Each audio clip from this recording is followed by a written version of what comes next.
Santiago airlines 513 जो गायब होने के 35 साल बाद उसी एयरपोर्ट पर लौटा जहां उसे लैंड करना था। तो इस फ्लाइट के रहस्य के बारे में हम जान लेते हैं। सेंटियागो एयरलाइंस विमान संख्या 513 वेस्ट जर्मनी के एकिन एयरपोर्ट से 4 सितंबर 1954 को उड़ान भरी थी 88 यात्रियों और 4 क्रू मेंबर्स के साथ। इस विमान को 18 घंटे बाद ब्राज़ील के पोर्टो एलेग्री एयरपोर्ट पर लैंड करना था, लेकिन उड़ान भरने के कुछ घंटों बाद यह विमान आसमान में गायब हो गया था। विमान का संपर्क एटीसी एयर ट्रैफिक कंट्रोल से टूट गया। तमाम कोशिशों के बावजूद इस विमान से एटीसी का कोई संपर्क नहीं हो सका। उसके बाद जर्मनी और ब्राज़ील की सरकारों ने विमान को ढूंढने की तमाम कोशिश की, लेकिन हर कोशिश बेकार हो गई। विमान में सवार 88 यात्री और क्रू के 4 सदस्यों का कोई पता नहीं चला और ना ही विमान का मलबा मिला। जब विमान का ज़मीन से संपर्क टूटा तब विमान अटलांटिक महासागर के ऊपर उड़ान भर रहा था। बचाव दल और खोजी टीमों में इस विमान के मलबे और यात्रियों को खोजने की काफ़ी कोशिश की, लेकिन कोई फ़ायदा नहीं हुआ। उसके बाद दोनों देशों की सरकारों ने मान लिया कि यह विमान अटलांटिक महासागर में हादसे का शिकार हो गया और विमान के सभी यात्री इसी में समा गए। खोजी और बचाव दल ने अपनी रिपोर्ट पेश कर दी और बताया कि विमान अटलांटिक महासागर में हादसे की शिकार हो गया और विमान में सवार सभी 92 लोगों की मौत हो गई।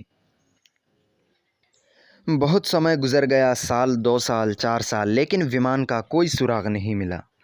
लेकिन एक दिन 12 अक्टूबर 1989 को पोर्टो एलेग्री एयरपोर्ट के एटीसी यानी एयर ट्रैफिक कंट्रोल के स्क्रीन पर एक अनजान विमान देखा गया। एटीसी ने विमान के पायलट से संपर्क करने की कोशिश की, लेकिन विमान के पायलट की ओर से कोई जवाब नहीं आया। यह विमान तेज़ी से एयरपोर्ट की ओर बढ़ रहा था। यह सब देखकर एयरपोर्ट के अधिकारियों में हड़कंप मच गया, क्योंकि विमान तेज़ी से एयरपोर्ट के रनवे की तरफ आने लगा। जबकि विमान के पायलट ने एटीसी से विमान को लैंड करने की इजाज़त भी नहीं मांगी थी। एटीसी ने जल्दी से उस रनवे को खाली करा दिया जिसकी ओर से विमान आ रहा था। थोड़ी देर में विमान ने रनवे पर लैंड कर दिया। यह देखकर एयरपोर्ट के अधिकारी हैरान रह गए कि बिना इजाज़त के कोई अनजान विमान एयरपोर्ट पर लैंड कर गया है। उसके बाद एयरपोर्ट के तमाम कर्मचारी विमान के पास पहुँचे तो देखा यह विमान एकदम नया है और विमान का इंजन अभी भी चालू है। एयरपोर्ट के कर्मचारियों की नज़र जैसे ही विमान के ऊपर के हिस्से पर पड़ी, जिस पर उस एयरलाइंस का नाम लिखा था, जिस एयरलाइंस का ये विमान था, ये विमान उसी सेंटियागो एयरलाइंस का था जिसका एक विमान 35 साल पहले अटलांटिक महासागर के ऊपर से गायब हो गया था। यह देखकर एयरपोर्ट के अधिकारी घबरा गए, क्योंकि ये एयरलाइंस हादसे के 2 साल बाद यानी साल 1956 में बंद हो गई थी।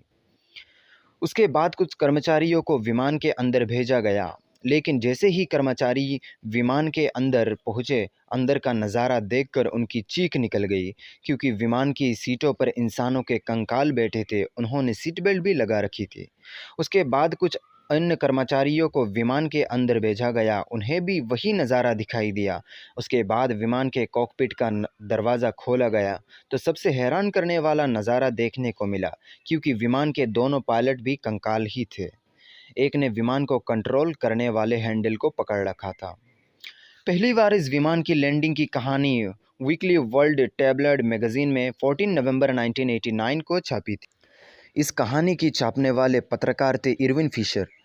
जब इरविन फिशर ने इस कहानी को छापा था तो तमाम लोगों ने इसे सच मानने से इनकार कर दिया, क्योंकि ब्राज़ील सरकार ने भी इस बारे में कोई जानकारी नहीं दी थी।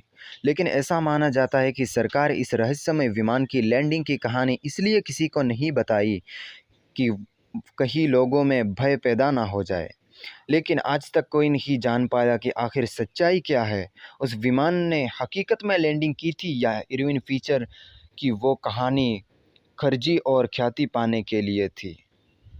तो इस फ़्लाइट के बारे में आपको जान के कैसी लगी? अगर आपको अच्छी लगी तो भाई एक सब्सक्राइब करने में तो आपका कुछ नहीं जाएगा और लाइक एंड कमेंट्स ज़रूर करें।